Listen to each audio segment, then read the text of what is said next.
Abaana bano okubadde Tusiime Erias ow'emyaka 4, Kyomuhendo Oliver ow'emyaka 3 ne Amanya Kelea ow'omwaka ogumu be bafiiridde mu njega eno wali ku kyalo ky'e Busso Bwera mu ggombolola y'Ekitenga e Mubende.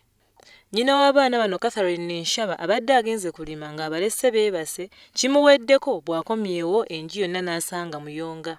Okusinziira ku Jovia Tumuhaire ng'ono yabadde yabudamya abantu bano, balabye omuliro nga gwaka naye ne basooka balowooza nti bafumba.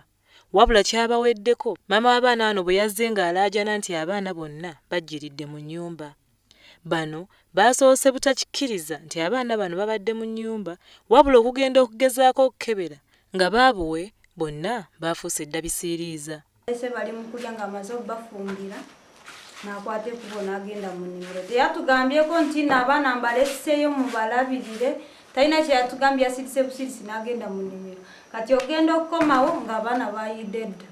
Kitaawe w'abagenzi Abbas Afirikano ategeezezza nti abaana bano nnyabwe yalesse beebase naye bwe baazuukuse ne bagezaako okukuma omuliro okusobola okufumba.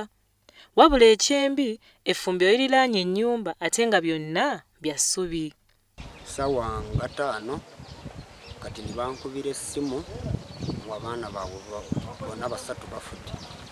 Kiteeberezebwa nti wano omuliro we gwakwatidde ennyumba zombi, abaana bano ne babulwawo okuddukira bwe batyo ne basirikka.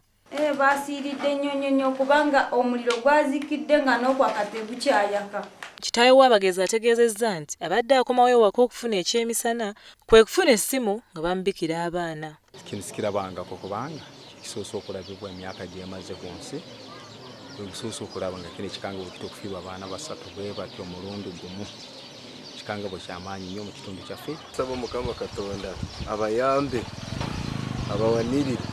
Poliisi e Mubende emirambo gy'abaana bano egitutte mu ddwaliro e Mubende okwekenneenyezebwa n'oluvannyuma baziikibwe. Kitalo nnyo ddala.